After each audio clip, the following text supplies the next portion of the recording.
Dimanche 24 mars 2024, dimanche des Rameaux et de la Passion.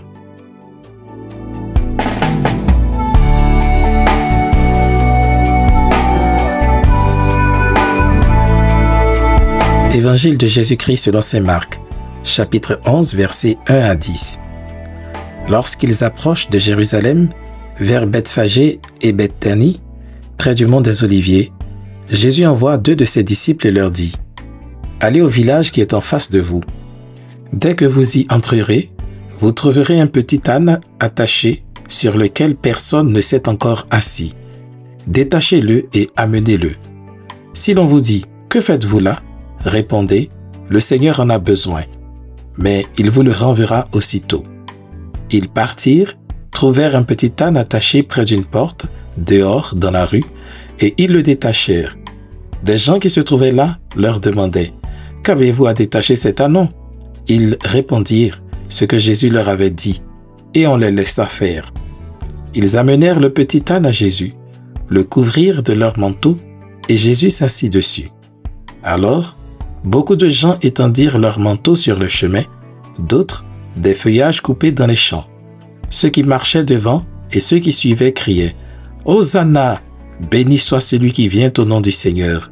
Béni soit le règne qui vient, celui de David notre Père. Hosanna au plus haut des cieux. » Acclamons la parole de Dieu. Louange à toi, Seigneur Jésus.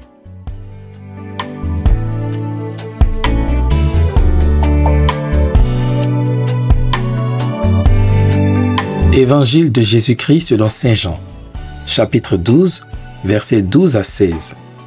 En ce temps-là, quelques jours avant la Pâque, la grande foule venue pour la fête apprit que Jésus arrivait à Jérusalem. Les gens prirent des branches de palmier et sortirent à sa rencontre. Ils criaient : « Hosanna ! Béni soit celui qui vient au nom du Seigneur. Béni soit le roi d'Israël. » Jésus, trouvant un petit âne, s'assit dessus, comme il est écrit : « Ne crains pas, fille de Sion.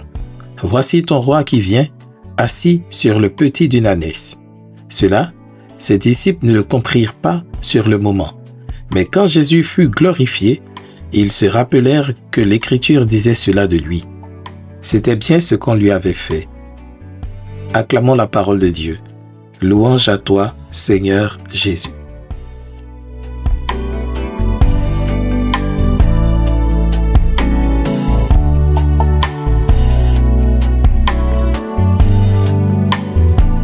Lecture du livre du prophète Isaïe, chapitre 50, versets 4 à 7.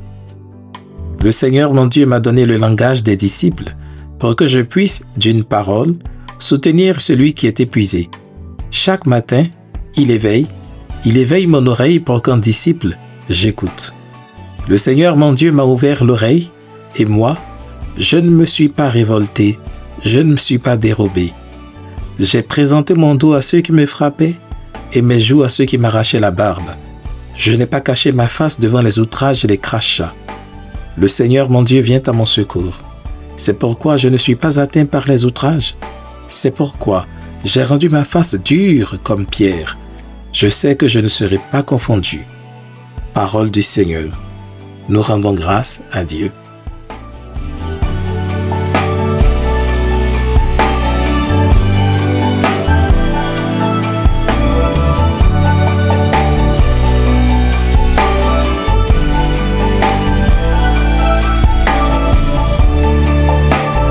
Psaume 21. Mon Dieu, pourquoi m'as-tu abandonné ? Tous ceux qui me voient me bafouent, ils ricanent et hochent la tête. Ils comptaient sur le Seigneur qu'il le délivre, qu'il le sauve, puisqu'il est son ami. Mon Dieu, pourquoi m'as-tu abandonné ? Oui, des chiens me cernent, une bande de vauriens m'entoure. Ils me percent les mains et les pieds, je peux compter tous mes os. Mon Dieu, pourquoi m'as-tu abandonné ? Ils partagent entre eux mes habits et tirent au sort mon vêtement. Mais toi, Seigneur, ne sois pas loin. Ô ma force, viens vite à mon aide. Mon Dieu, pourquoi m'as-tu abandonné ? Tu m'as répondu, et je proclame ton nom devant mes frères. Je te loue en pleine assemblée. Vous qui le craignez, louez le Seigneur. Mon Dieu, pourquoi m'as-tu abandonné?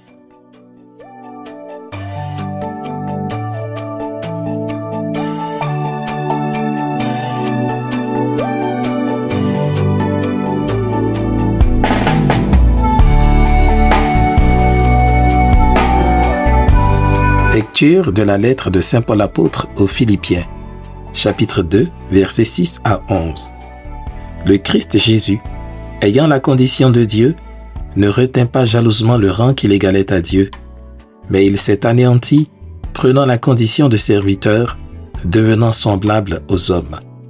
Reconnu homme à son aspect, il s'est abaissé, devenant obéissant jusqu'à la mort et la mort de la croix. C'est pourquoi Dieu l'a exalté. Il a doté du nom qui est au-dessus de tout nom, afin qu'au nom de Jésus, tout genou fléchisse au ciel, sur terre et aux enfers, et que toute langue proclame « Jésus-Christ est Seigneur, à la gloire de Dieu le Père ». Parole du Seigneur. Nous rendons grâce à Dieu.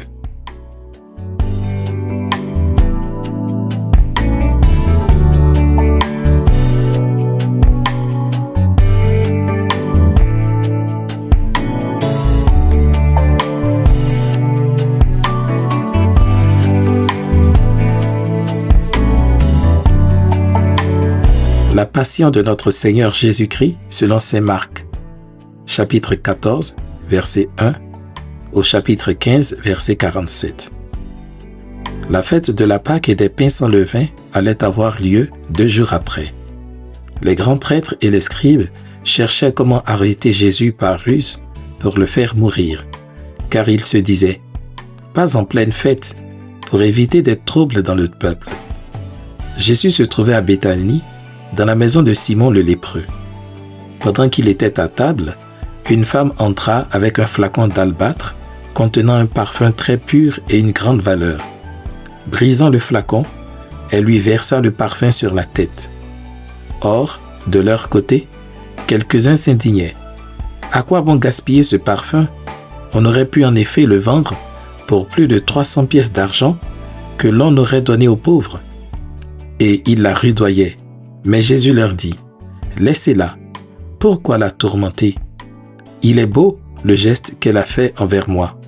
Des pauvres, vous en aurez toujours avec vous, et quand vous le voulez, vous pouvez leur faire du bien. Mais moi, vous ne m'avez pas pour toujours. » Ce qu'elle pouvait faire, elle a fait. D'avance, elle a parfumé mon corps pour mon ensevelissement. Amen, je vous le dis, partout où l'évangile sera proclamé, dans le monde entier, on racontera en souvenir d'elle ce qu'elle vient de faire.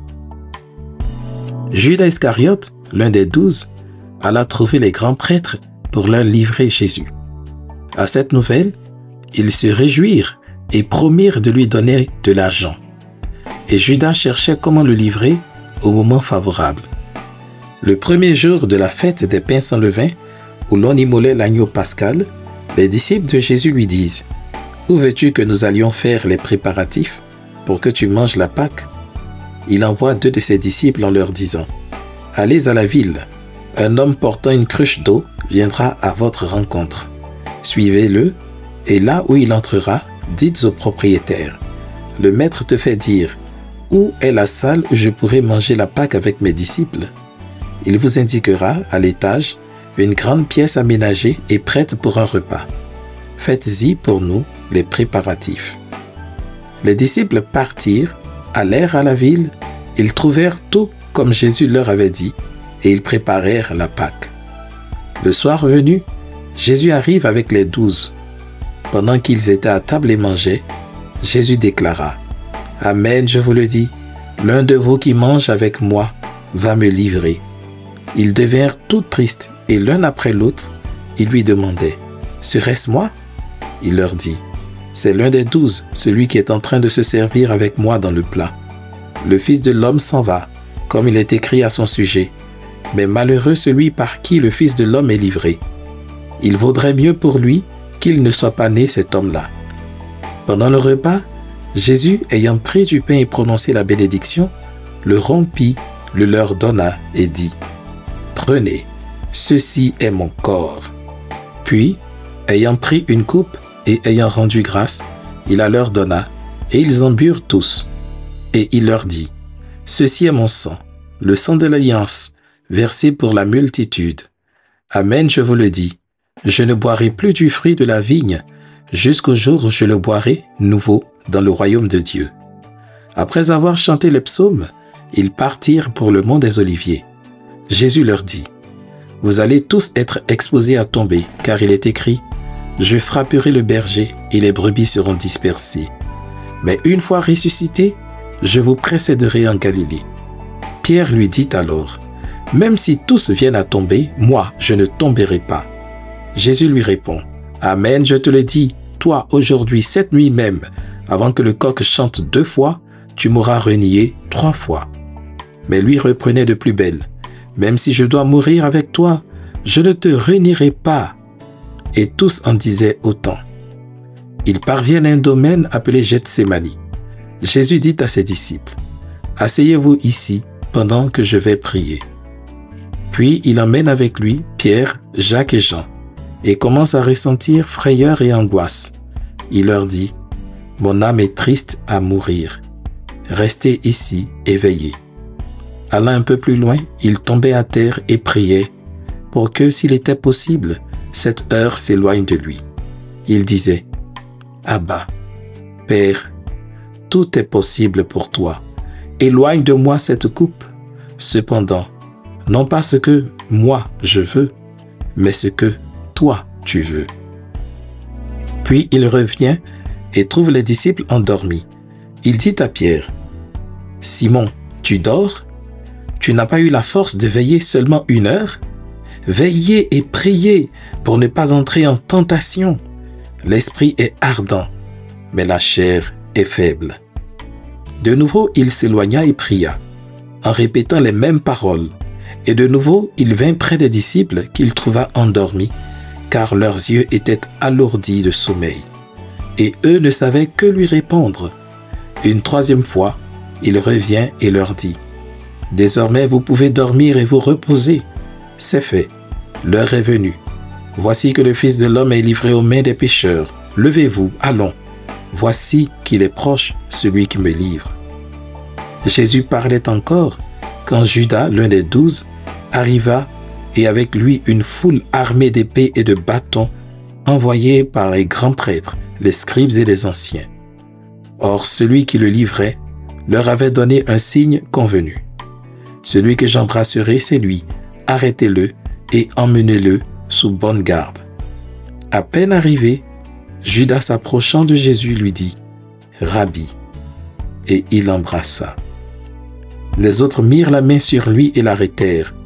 Or, un de ceux qui étaient là tira son épée, frappa le serviteur du grand prêtre et lui trancha l'oreille. Alors Jésus leur déclara, « Suis-je donc un bandit pour que vous soyez venus vous saisir de moi avec des épées et des bâtons?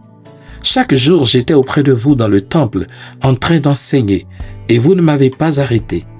Mais c'est pour que les Écritures s'accomplissent. » Les disciples l'abandonnèrent et s'enfuirent tous. Or, un jeune homme suivait Jésus. Il n'avait pour tout vêtement qu'un drap. On essaya de l'arrêter, mais lui, lâchant le drap, s'enfuit tout nu.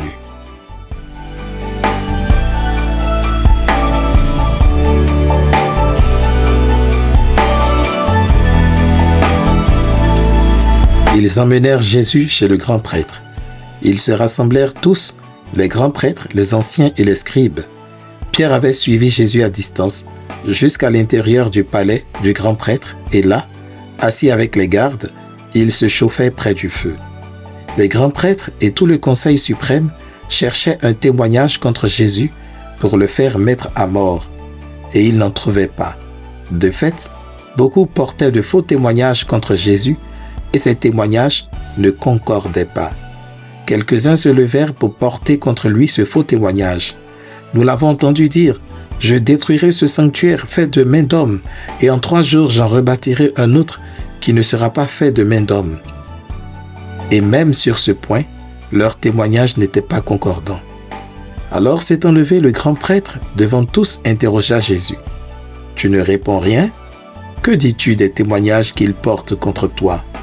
Mais lui gardait le silence et ne répondait rien. Le grand prêtre l'interrogea de nouveau. « Es-tu le Christ, le Fils du Dieu béni ?» Jésus lui dit, « Je le suis. Et vous verrez le Fils de l'homme siéger à la droite du Tout-Puissant et venir parmi les nuées du ciel. » Alors le grand prêtre déchire ses vêtements et dit, « Pourquoi nous faut-il encore des témoins? Vous avez entendu le blasphème. Qu'en pensez-vous » Tous prononcèrent qu'il méritait la mort. Quelques-uns se mirent à cracher sur lui, couvrirent son visage d'un voile et le giflèrent en disant, « Fais le prophète !» Et les gardes lui donnèrent des coups. Comme Pierre était en bas, dans la cour, arrive une des jeunes servantes du grand prêtre. Elle voit Pierre qui se chauffe le dévisage et lui dit, « Toi aussi, tu étais avec Jésus de Nazareth. » Pierre le nia. « Je ne sais pas, je ne comprends pas de quoi tu parles. » Puis il sortit dans le vestibule au dehors. Alors, un coq chanta. La servante, ayant vu Pierre, se mit de nouveau à dire à ceux qui se trouvaient là, « Celui-ci est l'un d'entre eux. » De nouveau, Pierre le niait. Puis après, ceux qui se trouvaient là lui disaient à leur tour, « Sûrement tu es l'un d'entre eux. D'ailleurs, tu es galiléen. » Alors il se mit à protester violemment et à jurer, « Je ne connais pas cet homme dont vous parlez. » Et aussitôt, pour la seconde fois, un coq chanta. Alors Pierre se rappela cette parole que Jésus lui avait dite, « Avant que le coq chante 2 fois, tu m'auras renié 3 fois. » Et il fondit en larmes.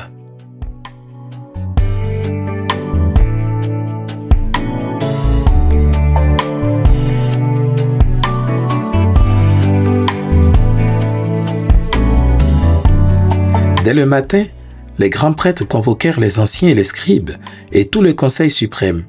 Puis, après avoir ligoté Jésus, ils l'emmenèrent et le livrèrent à Pilate. Celui-ci l'interrogea. « Es-tu le roi des Juifs ?» Jésus répondit. « C'est toi-même qui le dis. » Les grands prêtres multipliaient contre lui les accusations. Pilate lui demanda à nouveau. « Tu ne réponds rien? Vois toutes les accusations qu'il porte contre toi. » Mais Jésus ne répondit plus rien, si bien que Pilate fut étonné. À chaque fête, il leur relâchait un prisonnier, celui qu'il demandait. Or, il y avait en prison un dénommé Barabbas, arrêté avec des émeutiers pour un meurtre qu'ils avaient commis lors de l'émeute. La foule monta donc chez Pilate et se mit à demander ce qu'il leur accordait d'habitude. Pilate leur répondit, « Voulez-vous que je vous relâche le roi des Juifs ?» Il se rendait bien compte que c'était par jalousie que les grands prêtres l'avaient livré. Ces derniers soulevèrent la foule pour qu'il leur relâche plutôt Barabbas. Et comme Pilate reprenait, « Que voulez-vous donc que je fasse de celui que vous appelez le roi des Juifs ?» De nouveau ils crièrent, « Crucifie-le !» Pilate leur disait, « Qu'a-t-il donc fait de mal ?» Mais ils crièrent encore plus fort, « Crucifie-le !» Pilate, voulant contenter la foule, relâcha Barabbas et, après avoir fait flageller Jésus, il le livra pour qu'il soit crucifié. Les soldats l'emmenèrent à l'intérieur du palais, c'est-à-dire dans le prétoire. Alors ils rassemblent toute la garde, ils le revêtent de pourpre et lui posent sur la tête une couronne d'épines qu'ils ont tressée. Puis ils se mirent à lui faire des salutations en disant « Salut, roi des Juifs !»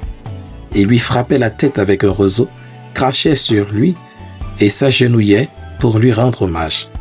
Quand ils se furent bien moqués de lui, ils lui enlevèrent le manteau de pourpre et lui remirent ses vêtements.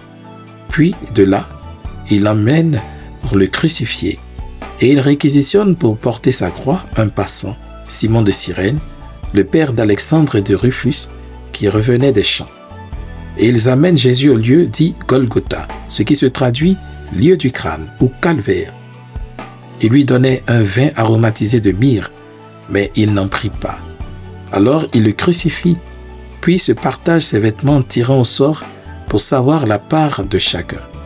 C'était la 3e heure, c'est-à-dire 9 heures du matin, lorsqu'on le crucifia. L'inscription indiquant le motif de sa condamnation portait ces mots « Le roi des Juifs ». Avec lui, il crucifie 2 bandits, l'un à sa droite, l'autre à sa gauche. Les passants l'injurièrent en hochant la tête. Ils disaient « Hé, toi qui détruis le sanctuaire et le rebâtis en 3 jours, sauve-toi toi-même, descends de la croix. » De même, les grands prêtres se moquaient de lui avec les scribes en disant entre eux, « Il en a sauvé d'autres, et il ne peut pas se sauver lui-même.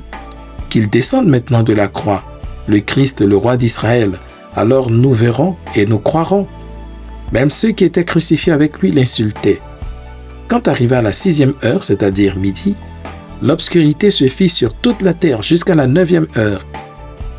Et à la 9e heure, Jésus cria d'une voix forte, « Eloi, Eloi, lema sabachthani » ce qui se traduit, « Mon Dieu, pourquoi m'as-tu abandonné ?» L'ayant entendu, quelques-uns de ceux qui étaient là disaient, « Voilà qu'il appelle le prophète Élie. » L'un d'eux courut tremper une éponge dans une boisson vinaigrée, il la mit au bout d'un roseau, et il lui donnait à boire en disant, « Attendez, nous verrons bien si Élie vient le descendre de là. » Mais Jésus, poussant un grand cri, expira.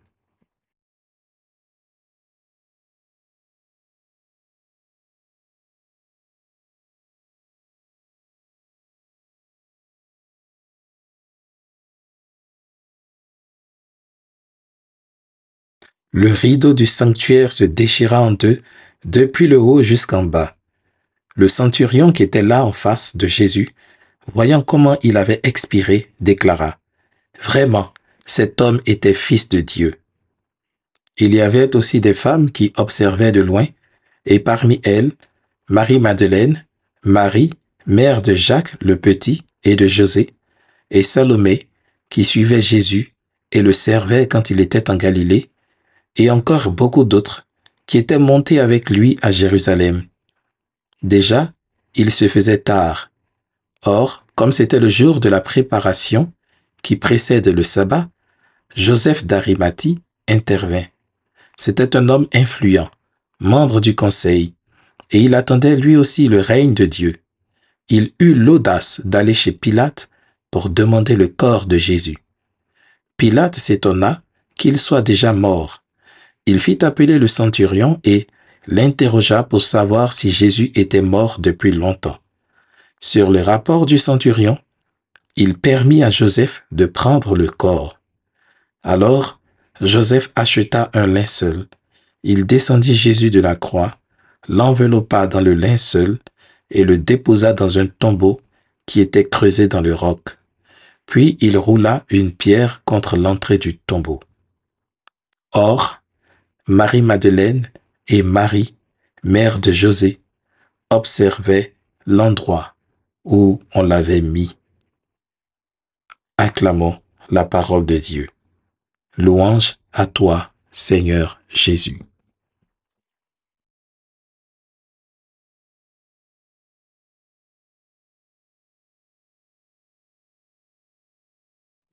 Dimanche des Rameaux et de la Passion. Ce jour, nous célébrons à la fois l'entrée triomphale de Jésus et sa mort à Jérusalem. Jésus entre et est accueilli comme un roi. Tout se fait de façon spontanée. On improvise et fait avec les moyens du bord qui sont modestes.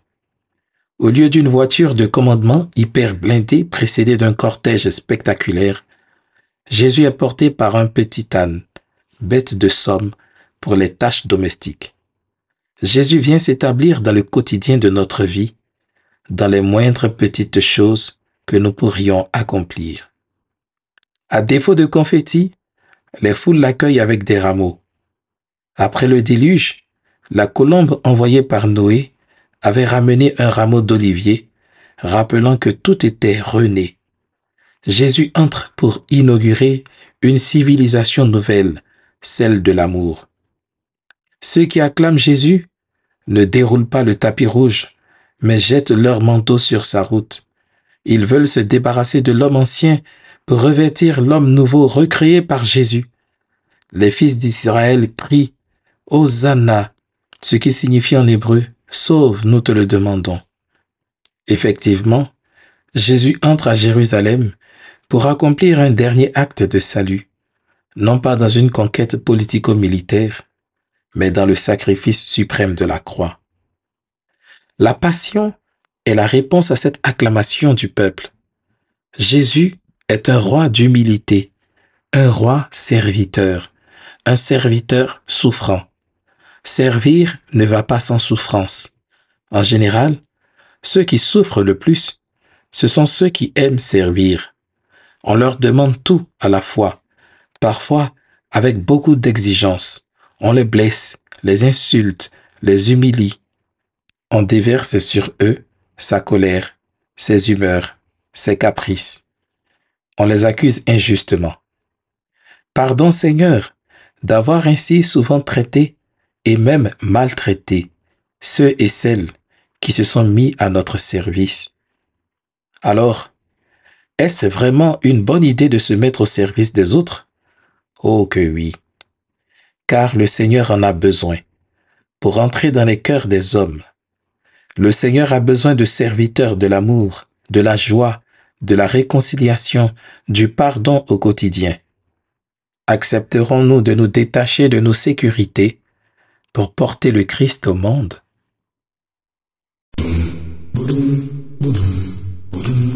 Écoute et parole. Pour écouter, méditer et échanger autour des textes liturgiques du dimanche et des jours de grandes assemblées ecclésiales.